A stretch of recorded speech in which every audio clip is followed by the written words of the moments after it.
नमस्कार दोस्तों, और एक और वीडियो में आपका स्वागत है। बात करेंगे इंडियन पॉलिटी से रिलेटेड कुछ एमसीक्यूज़ के ऊपर जो कई सारे एग्जाम्स के पार्ट बन सकते हैं, like SSC, CGL, CHSL, MTS या फिर रेलवे में जिस तरह के सवाल पूछे जाते हैं उसी तरह के सवाल हम लोग यहाँ पर देखने की कोशिश करेंगे। बहुत ही बेहतरीन सवाल अपने आप में, और चीज़ों को एक दूसरे के साथ लिंक करके चीज़ों को याद करने की कोशिश करेंगे। चैनल पर नए हैं तो सब्सक्राइब जरूर कर लीजिएगा। आइए सीधे सीधे सवालों पर आते हैं। पहला सवाल आपके स्क्रीन पर ये रहा। सवाल है, भारत के निम्नलिखित मुख्य न्यायाधीशों में से किसने भारत के राष्ट्रपति के तौर पर भी काम किया? यानी किस चीफ जस्टिस ऑफ इंडिया ने प्रेसिडेंट ऑफ इंडिया के तौर पर भी काम किया था? आपके ऑप्शंस हैं न्यायमूर्ति एम हिदायतुल्ला, ऑप्शन बी न्यायमूर्ति P N Bhagwati, option C न्यायमूर्ति मेहर चांद महाजन, या फिर ऑप्शन डी न्यायमूर्ति बी के मुखर्जी। तो इसका आंसर क्या हो जाएगा? कहेंगे सर इसका आंसर ऑप्शन ए हो जाएगा। न्यायमूर्ति एम हिदायतुल्ला जो थे, इन्होंने चीफ जस्टिस ऑफ इंडिया के पद पर रहते हुए भी प्रेसिडेंट ऑफ इंडिया के तौर पर काम किया था। कब किया था? कहेंगे सर ईयर थी 1969। कब? कहेंगे सर 1969 में इन्होंने ये काम किया। कहेंगे सर कारण क्या थी? कहेंगे सर कारण जो थे, तो आपको याद रखनी कि उस समय हमारे राष्ट्रपति जो हुआ करते थे, राष्ट्रपति वो कौन हुआ करते थे? कहेंगे जाकिर हुसैन। कौन? कहेंगे जाकिर हुसैन, ये हुआ करते थे। और इनकी क्या हो गई थी? कहेंगे सर इनकी पद पर रहते हुए मृत्यु हो गई थी। अब कहेंगे सर जब इनकी मृत्यु हो गई थी इसका मतलब क्या है? कहेंगे सर उपराष्ट्रपति जो थे उनको काम करना चाहिए था राष्ट्रपति के तौर पर। कहेंगे बिल्कुल करना चाहिए था, लेकिन उनके साथ दिक्कत क्या हुई थी? यानी उस समय उपराष्ट्रपति कौन थे? कहेंगे वीवी गिरी। कौन? वीवी गिरी। और इनके साथ दिक्कत क्या हुई थी? कहेंगे सर इनके साथ दिक्कत ये हुई थी कि इन्होंने उस समय रिजाइन कर दिया था। तो यहाँ पर उपराष्ट्रपति का पद भी खाली था और राष्ट्रपति का पद भी खाली था, जिसका वजह से क्या होता है? कहेंगे सर संविधान ये कहता है कि उस केस में जहाँ पर उपराष्ट्रपति और राष्ट्रपति दोनों का पद खाली हो, तो जो चीफ जस्टिस ऑफ इंडिया होते हैं वो काम करेंगे एज ए प्रेसिडेंट, है ना। और जिसके वजह से क्या हुआ? कहेंगे सर जिसके वजह से न्यायमूर्ति एम हिदायतुल्ला को प्रेसिडेंट ऑफ इंडिया के तौर पर काम करना पड़ा। तो इतनी सी बात आपको याद रखनी है। इनके साथ एक पॉइंट आपको याद रखनी है, ठीक है।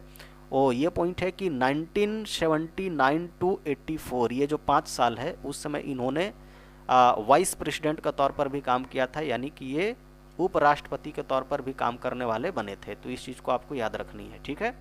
आगे बढ़ते हैं, अगला सवाल पर आते हैं। सवाल क्या है बॉस? कहेंगे सर सवाल है, भारत के सर्वोच्च न्यायालय के पास निम्नलिखित में से किस प्रकार का क्षेत्राधिकार है? किस प्रकार के चीज़ों को सुप्रीम कोर्ट ऑफ इंडिया जो है वो इंजॉय करती है? और आपके ऑप्शन हैं मूल क्षेत्राधिकार, सलाह का क्षेत्राधिकार, अपीलीय क्षेत्राधिकार या उपरोक्त सभी। तो कोई भी जो तैयारी कर रहा होगा थोड़ा बहुत तो उसको पता होगा कि इसका ऑप्शन जो होगा ऑप्शन डी सही माना जाएगा। ये तीनों तरह के क्षेत्राधिकार को इंजॉय करती है। अब कहेंगे सर मूल क्षेत्राधिकार क्या होता है? कहेंगे सर मूल क्षेत्राधिकार का मतलब होता है जो सेंटर और स्टेट के जो कॉन्फ्लिक्ट होते हैं उसको सुलझाने का काम जो करती है उसको मूल क्षेत्राधिकार में गिना जाता है, और ये सुप्रीम कोर्ट करती है। अब कहेंगे सर सलाह का क्षेत्राधिकार क्या होता है? तो इसमें आपको याद रखनी है कि ये सलाह देने का काम करती है। सुप्रीम कोर्ट ऑफ इंडिया क्या है? कहेंगे सर सलाह दे सकती है। कहेंगे किसको दे सकती है सलाह? कहेंगे प्रेसिडेंट ऑफ इंडिया को। किसको? कहेंगे प्रेसिडेंट ऑफ इंडिया को सलाह दे सकती है। और सलाह देने के लिए जो आर्टिकल यूज होता है वो आपसे पूछा जा सकता है, तो आर्टिकल 143 यूज होता है, जिसको आपको याद रखनी है, ठीक है। किस मामले में सलाह दिया जा सकता है? कहेंगे सर जो सार्वजनिक मामले होते हैं। किस मामले में? कहेंगे सर सार्वजनिक जो मामले होते हैं, है ना, पब्लिक से रिलेटेड मामले, तो उसमें सुप्रीम कोर्ट ऑफ इंडिया जो है वो प्रेसिडेंट ऑफ इंडिया को सलाह दे सकता है। बात क्लियर है? अपीलीय क्षेत्राधिकार क्या है? कहेंगे सर अपीलीय क्षेत्राधिकार का मतलब होता है जो लोअर कोर्ट्स होते हैं, ठीक है, या फिर जो हाई कोर्ट्स के बारे में हम लोग बात करते हैं, तो हाई कोर्ट या लोअर कोर्ट के जो जजमेंट होते हैं उसके खिलाफ आप अपील कर सकते हैं। कहाँ पर? कहेंगे sir supreme court of India में अपील कर सकते हैं। और ये जो चीज़ है इसको अपीलीय क्षेत्राधिकार के अंतर्गत में सुप्रीम कोर्ट सुनता है। तो इस चीज़ को आपको याद रखनी है जहाँ पर सवाल पूछा जा सकता है। आगे बढ़ते हैं, अगला सवाल पर आते हैं। सवाल क्या है? कहेंगे सर मैंडेमस रिट का क्या मतलब होता है? What is the meaning of writ mandamus, है ना। मैंडेमस रिट का क्या मतलब होता है? ऑप्शन ए हम आदेश देते हैं, ऑप्शन बी आपके पास शरीर हो सकता है, या ऑप्शन सी किस वारंट से या फिर प्रमाणित होना। तो किस वारंट से, इसको हम लोग को वारंटों के नाम से जानते हैं। और इसका सही आंसर मैंडेमस का क्या होगा? कहेंगे सर ऑप्शन ए हो जाएगा, हम आदेश देते हैं, ये इस रिट का मतलब होता है। हिंदी में मैंडेमस को क्या कहते हैं? कहेंगे सर इसको परमादेश भी कहा जाता है। क्या कहा जाता है? कहेंगे देश कहा जाता है। तो इतनी सी बात आपको याद रखनी है, ठीक है। आप कहेंगे सर ये रीट जो होती है किसके खिलाफ जारी हो सकती है, तो कहेंगे सर ये जारी हो सकती है लोअर कोर्ट्स के खिलाफ। किसके खिलाफ, कहेंगे सर लोअर कोर्ट्स जो होते हैं तो उसके खिलाफ ये रीट जारी हो सकती है।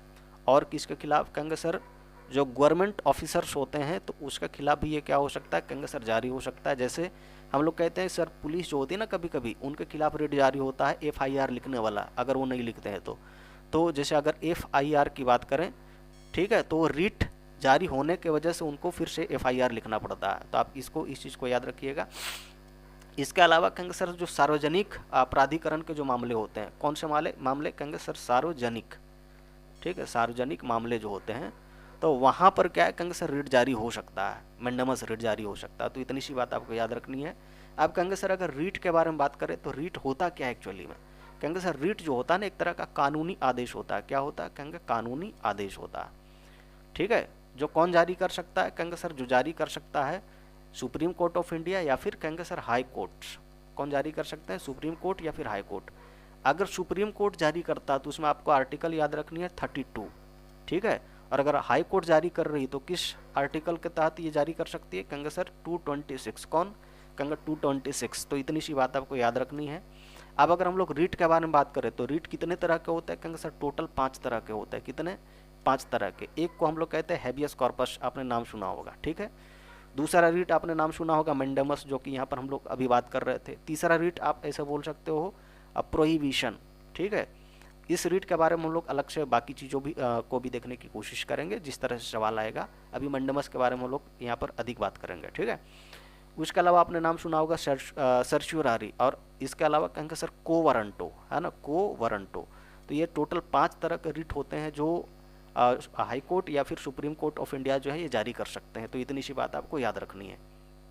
आगे बढ़ते हैं, अगला सवाल पर आते हैं। अगला सवाल है उच्च न्यायालय या उच्चतम न्यायालय, है ना, उच्च न्यायालय या फिर उच्चतम न्यायालय सुप्रीम कोर्ट ऑफ इंडिया जो है दिए गए रिट में से किसमें किसी ऐसे व्यक्ति को अदालत में पेश करने की मांग की जाती है जिसके लापता या हिरासत में होने का संदेह हो, है ना।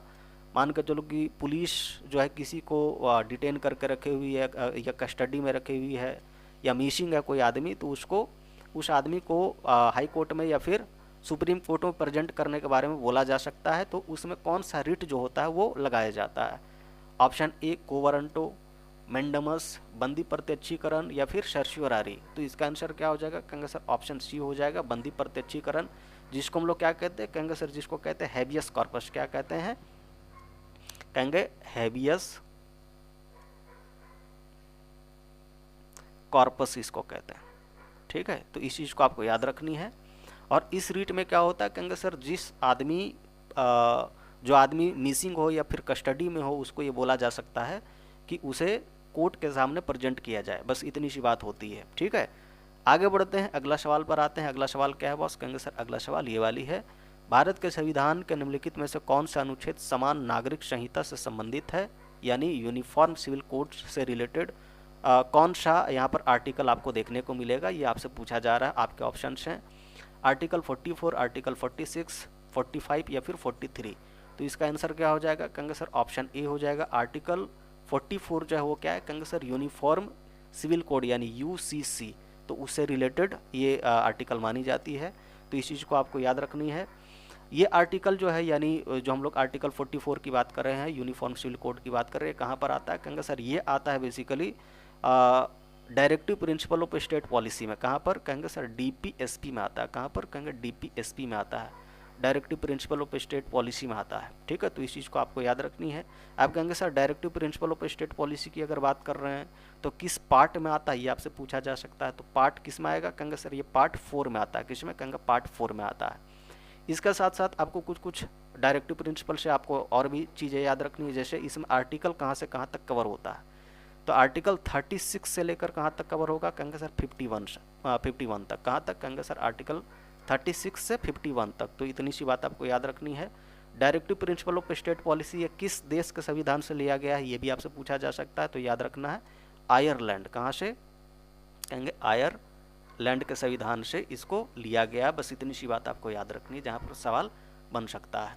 आगे बढ़ते हैं, अगला सवाल पर आते हैं। अगला सवाल क्या है, कहेंगे सर अगला सवाल है भारतीय संविधान का अनुच्छेद 32 है ना, इस भाग द्वारा प्रदत्त अधिकारों को लागू करने के उपाय किससे संबंधित है ना। Article 32 of Indian constitution remedies for enforcement of right conferred by this part deals with किससे, तो आपसे पूछा गया कि ऑप्शन ए में केंद्र सरकार, राज्य सरकार, या फिर भारतीय नागरिक के मौलिक अधिकार से रिलेटेड है, या फिर राज्य के नीति निदेशक सिद्धांत से रिलेटेड है। तो इसका आंसर क्या हो जाएगा, कहेंगे सर आंसर हो जाएगा ऑप्शन सी, भारतीय नागरिक के मौलिक अधिकार होते हैं उससे ये आर्टिकल जो है आर्टिकल 32 ये रिलेटेड है। मैंने अभी आपको बताया था कि आर्टिकल 32 के अंतर्गत में जो सुप्रीम कोर्ट है वो क्या करती है, कहेंगे सर रिट्स जारी करती है। क्या करती है, कहेंगे रिट्स जारी करती है।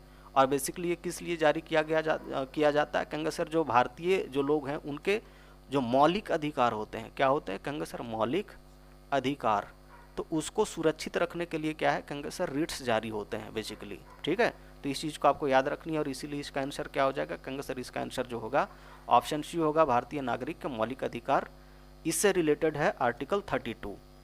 अब अगर हम लोग बात करें मौलिक अधिकारों की यानी फंडामेंटल राइट्स की, ठीक है, तो ये किस पार्ट में आते हैं ये आपसे पूछा जा सकता है। तो याद रखिएगा ये किस पार्ट में आएंगे, कहेंगे सर पार्ट 3 में आते हैं। किस में आते हैं, कहेंगे सर पार्ट 3 में आते हैं। और आर्टिकल जो कवर होता है इसमें वो कहाँ से कहाँ तक, कहेंगे सर 12 से 35 तक कवर होगा। कहाँ से कहाँ तक, 12 से 35 तक। ठीक है, फंडामेंटल राइट्स की अगर बात करें तो टोटल कितने, कहेंगे सर टोटल 6 फंडामेंटल राइट्स है। कितने, कहेंगे टोटल 6 फंडामेंटल राइट्स होते हैं जिसमें समानता आती है। ठीक है, इसके अलावा कहेंगे सर इसके अलावा स्वतंत्रता आती है। ठीक है, इसके अलावा और कौन से होते हैं, कहेंगे सर इसके अलावा आपने नाम सुना होगा शोषण के विरुद्ध। क्या, कहेंगे शोषण के विरुद्ध, है ना, के विरुद्ध, तो ये आपने नाम सुना होगा। ठीक है, इसके अलावा कहेंगे सर इसके अलावा आपने नाम सुना होगा धर्म की स्वतंत्रता, धर्म की स्वतंत्रता। ठीक है, तो ये भी एक तरह का क्या फंडामेंटल राइट्स है। इसके अलावा कहेंगे सर इसके अलावा आपने नाम सुना होगा क्या बोलते हैं इसको, संस्कृति और शैक्षिक। ठीक है, सांस्कृतिक, ठीक है, और शैक्षिक, तो ये भी क्या हमारा, कहेंगे सर ये भी हमारा फंडामेंटल राइट है। इसके अलावा एक आपको और भी याद रखनी है जिसको हम लोग क्या बोलते हैं, कहेंगे सर संवैधानिक उपचारों का अधिकार, संवैधानिक उपचारों का अधिकार। ठीक है, ये भी क्या है, कहेंगे सर ये भी एक फंडामेंटल राइट है। ठीक है, अधिकार, तो इतनी सी बात आपको याद रखनी। आर्टिकल 32 ये जो था ना अभी जब हम लोग बात कर रहे थे, ये क्या है, कहेंगे सर ये इसी से रिलेटेड चीज़ है। ठीक है, संवैधानिक उपचारों का अधिकार जिसमें रिट जारी होती है, तो इतनी सी बात आपको याद रखनी है। अच्छा, एक चीज़ आपको और पूछा जा सकता है कि ये जो मौलिक अधिकार है ये किस देश के संविधान से लिए गए हैं, तो ये लिए गए हैं यूएसए के कॉन्स्टिट्यूशन से। कहाँ से, कहेंगे सर यूएसए के कॉन्स्टिट्यूशन से।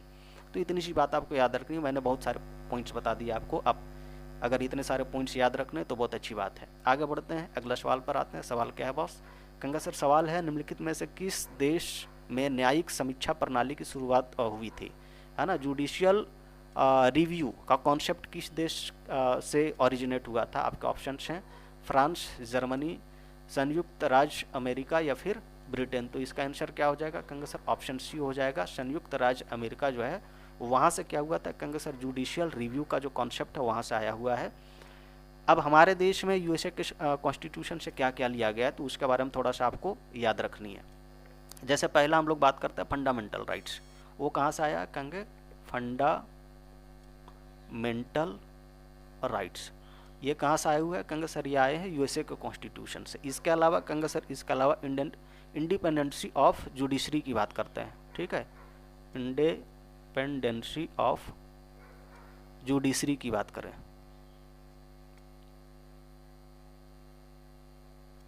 ठीक है, तो ये कहाँ से आया, कहेंगे सर ये भी मतलब अमेरिका से, यूएसए से ही आया हुआ है। इसके अलावा कहेंगे सर जुडिशियल रिव्यू जो अभी हम लोग बात कर रहे थे, ठीक है, तो जुडिशियल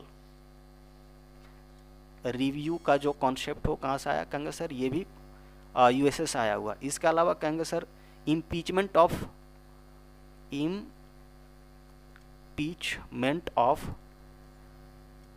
जो प्रेसिडेंट की बात करते हैं वो कहाँ से आया, कहेंगे सर इम्पीचमेंट ऑफ प्रेसिडेंट जो है वो यहीं से आया हुआ है। इम्पीचमेंट ऑफ प्रेसिडेंट के लिए जो आर्टिकल यूज होता है वो कौन सा आर्टिकल है, कहेंगे सर आर्टिकल 61, ये भी आपको याद रखनी है, ठीक है। इसके अलावा और क्या आया हुआ है अमेरिका से, तो कहेंगे सर इम्पीचमेंट के अलावा जो रिमूवल प्रोसेस है, कौन किसके रिमूवल प्रोसेस की बात करें, कहेंगे सर रिमूवल प्रोसेस, ठीक है। जो जजेज होते हैं हाई कोर्ट के, ठीक है, या फिर सुप्रीम कोर्ट के, तो उनके जजेज का जो रिमूवल प्रोसेस है वो कहाँ से आया है, कहेंगे सर ये आया हुआ है अमेरिका के संविधान से ही। इसके अलावा कहेंगे सर इसके अलावा जो वाइस प्रेसिडेंट का जो पोस्ट है, क्या कहेंगे सर वाइस प्रेसिडेंट का जो पोस्ट है, ठीक है, वो पोस्ट कहाँ से लिया गया, कहेंगे सर ये भी लिया गया है यूएसए के कॉन्स्टिट्यूशन से। तो इतने सारे पॉइंट्स हैं जिसको आपको याद रखनी है। अगर आप इतने सारे पॉइंट्स याद रखने हैं तो इस तरह के सवाल में आप फंसेंगे नहीं। जैसे आपसे पूछा जाता है ना कि बताइए यूएसए के कॉन्स्टिट्यूशन से क्या लिया गया, ऑप्शन आपको दे दिया जाएगा, फंडामेंटल राइट्स है, इंडिपेंडेंसी ऑफ जुडिशरी को लेकर, जुडिशियल रिव्यू का कॉन्सेप्ट, और मान कर चलो कि वाइस प्रेसिडेंट का पोस्ट, तो इस तरह से। और आपको दे दिया जाएगा कि चारों सही हैं या फिर 1 2 3, इस तरह करके कुछ भी पूछा जा सकता है आपसे। तो पूरा का पूरा ये जो लिया गया है मैंने सबको एक जगह पर ही लिख दिया है, आप चीज़ों को एक साथ देख लीजिए। आगे बढ़ते हैं, अगला सवाल पर आते हैं। अगला सवाल क्या है, कहेंगे सर अगला सवाल है संविधान का कौन सा संशोधन विरोधी दल बदल यानी एंटी डिफेक्शन लॉ से संबंधित है ना। आपसे आपके ऑप्शन है फर्स्ट वाला 51 यानी कि 51वां जो संविधान संशोधन था वो था, या फिर 52nd, 53rd या फिर 54 की बात कर रहे हैं। तो इसका आंसर क्या हो जाएगा, कहेंगे सर इसका आंसर ऑप्शन बी हो जाएगा।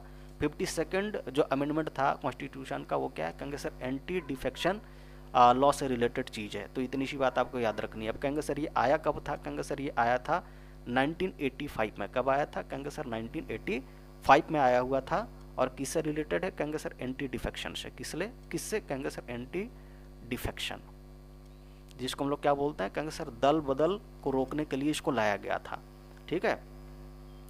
अब 85 में ये जो आया है ये किस शेड्यूल के अंदर में है, ये भी आपसे पूछा जा सकता है, या एंटी डिफेक्शन की शेड्यूल के अंदर अंतर्गत में आता है। तो याद रखना 10th शेड्यूल में आता है। किस में आता है, 10th शेड्यूल में गिनती आता है। तो इतनी सी बात आपको याद रखनी है, ठीक है। या हम लोग कहते हैं कि सर 10वीं अनुसूची का ये भाग है, तो इस चीज़ को आपको याद रखनी है, ठीक है। तो जब 85 में ये जो कानून आया था एंटी डिफेक्शन के लिए, उसमें क्या था कॉन्सेप्ट, कहेंगे सर उसमें कॉन्सेप्ट ये था कि 1/3 कितना, कहेंगे सर 1/3 मेंबर, टोटल मेंबर का 1/3 मेंबर अगर क्या करते हैं, कहेंगे सर दूसरी पार्टी में चले जाते हैं तो उसको मतलब डिफेक्शन नहीं माना जाएगा।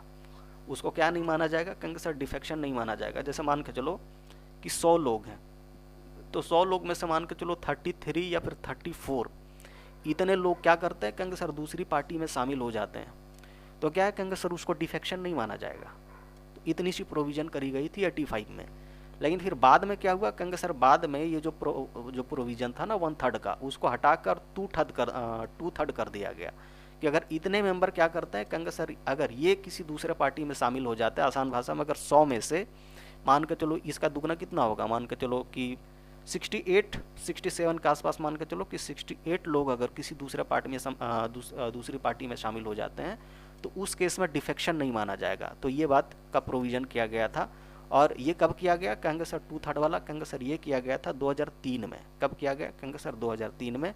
और जो संविधान का संशोधन था वो कितना था, कहेंगे सर 91st था। कितना, कहेंगे सर 91st अमेंड, ठीक है, अमेंड। तो इसमें क्या हुआ था, कहेंगे सर 2/3 वाला जो कॉन्सेप्ट है वो लागू किया गया था। तो इतनी सी बात आपको याद रखनी है। आगे बढ़ते हैं, अगला सवाल पर आते हैं। और अगला सवाल क्या है, कहेंगे सर अगला सवाल ये वाली है। सवाल है भारतीय संविधान के संदर्भ में निम्नलिखित में से कौन सा सही सुमेलित है। आपके ऑप्शन हैं भाग 3 राज्य का नीति निर्देशक सिद्धांत, भाग 3 मौलिक अधिकार, या फिर भाग 3 मौलिक कर्तव्य, या फिर भाग 3 नागरिकता। तो इसका आंसर क्या हो जाएगा, कहेंगे सर इसका आंसर हो जाएगा भाग 3 जो है वो मौलिक अधिकार से रिलेटेड है, यानी option B is the right answer. इतनी सी बात है, कोई दिक्कत वाली बात, कहेंगे बिल्कुल नहीं सर। मैंने अभी आपको पीछे बता दिया कि मौलिक अधिकार कितने, तो टोटल 6 मौलिक अधिकार होते हैं। और राज्य का नीति निर्देशक सिद्धांत अगर आपसे पूछी जाती है कि किस पार्ट में शामिल है, तो आपको याद रखनी है कि ये पार्ट 4 में है। किस में? कहेंगे सर पार्ट 4 में। मौलिक कर्तव्य अगर आपसे पूछा जाता है, फंडामेंटल ड्यूटी जिसको कहते हैं, तो किस में आता है? कहेंगे सर 4 का ए में आता है। किस में आता है? कहेंगे 4 का ए। और अगर भाग 3 अगर आपसे नागरिकता के बारे में पूछा जाता है तो किस में? कहेंगे सर ये पार्ट 2 में आता है। किस में आता है? कहेंगे सर पार्ट 2 में आता है। आर्टिकल आपसे पूछा जा सकता है, तो याद रखिएगा आर्टिकल इसमें 5 से 12 तक आती है, 12 या 11 तक आती है, एक बार आप चेक कर लेना, ठीक है। इतनी सी बात है इसमें, कोई दिक्कत वाली बात? कहेंगे बिल्कुल नहीं। आगे बढ़ते हैं, अगला सवाल पर आते हैं, और ये लास्ट सवाल हम लोगों का सवाल है, भारत के राष्ट्रपति के संबंध में निम्नलिखित में से कौन सा कथन सत्य नहीं है? ऑप्शन हैं, वह रक्षा बलों का सर्वोच्च कमांडर है। ऑप्शन बी, वह प्रधानमंत्री और मंत्रिपरिषद की नियुक्ति करता है। ऑप्शन सी, राष्ट्रपति देश का पहला नागरिक होता है। या फिर ऑप्शन डी, वह राष्ट्रीय आपातकाल की घोषणा नहीं कर सकता है। तो इसका आंसर क्या होगा? कहेंगे सर इसका आंसर होगा ऑप्शन डी, ठीक है। ये बात जो लिखी हुई कि राष्ट्रीय आपातकाल की घोषणा वो नहीं कर सकता, ये बात गलत है। बाकी सर्वोच्च कमांडर होता है सेना का, कहेंगे बिल्कुल होता है। प्रधानमंत्री और मंत्रिपरिषद को नियुक्त करता है, कहेंगे बिल्कुल करता है। और साथ ही साथ भारत का पहला जो नागरिक है वो राष्ट्रपति ही माना जाता है, तो ये भी सही है। आपातकाल की घोषणा कर सकता है, तो इस चीज़ को आपको याद रखनी है कि ये बात यहाँ पर गलत लिखी हुई है। अब कहेंगे सर आपातकाल के बारे में थोड़ा सा जान लेते हैं, ठीक है। तो टोटल आपातकाल के अगर हम लोग बात करें, ठीक है, तो टोटल आपातकाल कितने टाइप के होते हैं? कहेंगे सर आपातकाल टोटल 3 टाइप के होते हैं। कितने तरह के? कहेंगे 3 टाइप के। एक को हम लोग कहते हैं राष्ट्रीय आपातकाल। क्या होता है? कहेंगे सर राष्ट्रीय आपातकाल, ठीक है, आपातकाल। एक तो ये होती है। दूसरा हम लोग बात करते हैं जिसको हम लोग कहते हैं क्या? कहेंगे सर प्रेसिडेंट रूल, ठीक है, प्रेसिडेंट रूल, ठीक है। एक तो ये होती है, एक तरह का ये आपातकाल ही होता है, ठीक है। और तीसरा क्या होता है? कहेंगे सर तीसरा होता है जिसको हम लोग कहते हैं आर्थिक आपातकाल। क्या कहते हैं? कहेंगे आर्थिक आपातकाल, ठीक है। इतनी सी बात है आपको याद रखनी, आपातकाल। अब राष्ट्रीय आपातकाल के बारे में अगर हम लोग बात करें तो ये आर्टिकल जो यूज होगा इसको लगाने में वो कितना है? कहेंगे सर आर्टिकल 352 यूज होता है। कितना? कहेंगे सर आर्टिकल 352। अब इसमें आप क्या करना? कहेंगे सर इसमें आप 4 बढ़ा देना, तो आर्टिकल कितना आएगा? कहेंगे सर आर्टिकल यहाँ पर आ जाएगा 356। अगर आर्टिकल 356 यूज हुआ तो इसका मतलब क्या है? कहेंगे सर प्रेसिडेंट रूल लगाया जाएगा, और ये किसी स्टेट में लगता है। कहाँ पर लगता है? कहेंगे सर ये स्टेट में लगता है। राष्ट्रीय आपातकाल कहाँ पर लगता है? कहेंगे सर ये पूरे देश भर में लगता है, यानी ये पूरे देश में लगेगा, ये पूरे कंट्री पर लगेगा। बात क्लियर है? आर्थिक आपातकाल कहाँ पर लगेगा? कहेंगे सर ये किसी रीजन में लगाया जा सकता है, या पूरे देश भर में भी लगाया जा सकता है। अगर क्या हो? कहेंगे सर अगर आर्थिक स्थिति देश की खराब होनी शुरू हो जाती है तो।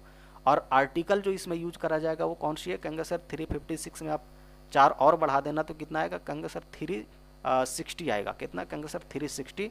तो आप ऐसे याद करना कि आर्टिकल 352 ये नेशनल इमरजेंसी के लिए है। प्रेसिडेंट रूल लगता है तो इसका मतलब 356 4 बढ़ाने पर, और 4 और बढ़ाओगे तो कितना बनेगा? कहेंगे सर 360। और ये क्या है? कहेंगे सर आर्थिक आपातकाल है। तो इतनी सी बात है, कोई दिक्कत वाली बात? कहेंगे बिल्कुल नहीं। अब अगर हम लोग इमरजेंसी की हिस्ट्री की बात करें, ठीक है, तो ये कब कब हमारे देश पर लगे, बेसिकली राष्ट्रीय आपातकाल के बारे में हम लोग बात करेंगे, क्योंकि प्रेसिडेंट रूल बहुत सारे स्टेट में लगते रहे, जैसे झारखंड हो गई, पंजाब हो गई, तो ये सारे स्टेट्स में लगते रहे हैं प्रेसिडेंट रूल। बहुत बड़ी चीज़ नहीं होती है, ठीक है। राष्ट्रीय आपातकाल को लेकर अगर हम लोग बात करें तो ये बेसिकली 3 कंडीशन में लगता है। एक तो वॉर के टाइम पर, ठीक है, कि वॉर चल रही किसी दूसरे देश के साथ में, तो उस समय ये लग सकती है। दूसरा कहेंगे सर दूसरा लग सकता है एक्सटर्नल एग्रेशन के लिए, एक्सटर्नल एग्रेशन के लिए, ठीक है, तो उस समय ये लग सकता है। और इसके अलावा कहेंगे सर तीसरा जो कंडीशन इसको अप्लाई करने का वो आर्म्ड रिवेलियन है। क्या है? कहेंगे आर्म्ड रिवेलियन, यानी देश में कोई ऐसा ग्रुप खड़ा हो जाए जो सरकार को झुकाने के लिए रेडी हो जाए, है ना, और वो स्ट्रगल कर रही हो वेपन लेकर, तो उस समय क्या होता है? कहेंगे सर उस समय राष्ट्रीय आपातकाल की घोषणा राष्ट्रपति द्वारा करी जा सकती है। तो इतनी सी बात है। देश में अगर हम लोग इमरजेंसी हिस्ट्री की बात करें राष्ट्रीय आपातकाल की, तो ये हमारे देश में लगे हैं। एक 1962 में, ठीक है, जिसमें वॉर चल रहा था किसके साथ में? कहेंगे सर चाइना के साथ में, ठीक है, तो इंडो चाइनो वार, ठीक है, इंडो चाइना वार, तो उस समय ये लगा था। एक तो उस समय लगा था। दूसरा कहेंगे सर दूसरा लगा हुआ था 1971 में, 1971 में, सॉरी, ठीक है। और ये लगा था किस लिए, कहेंगे सर इंडिया पाक वार चल रहा था उस समय, ठीक है, इंडो पाक वार, ठीक है, तो उस समय ये लगा था। और तीसरा कब लगा था, कहेंगे सर तीसरा लगा था 1975 में, 1975 में। और किसने लगाया था, कहेंगे सर इंदिरा गांधी ने। किसने, कहेंगे इंदिरा गांधी ने इस इमरजेंसी को लगाया था, ठीक है। तो इतनी सी बात आपको याद रखनी है। और 1975 वाला ये जो हम लोग कहते हैं कि इंदिरा गांधी ने ये जो इमरजेंसी लगाया था, उस पर काफ़ी डिबेट मतलब हो सकती है कि ये सही था, गलत था, नहीं था, ये सारी चीज़ें, ठीक है। तो इस तरह से आज हमारे 10 जो सवाल थे आज हम लोगों ने कवर किए। आई होप आपको देखकर मज़ा आया होगा। और अगर आपको थोड़ा बहुत भी मतलब आपको लगा हो कि ये सारी चीज़ें हमारे काम की थी, तो चैनल को सब्सक्राइब ज़रूर करें। इसी तरह के वीडियो मैं यहाँ पर लाने की कोशिश करूँगा। मिलते हैं फिर से एक और वीडियो में, तब तक के लिए नमस्कार।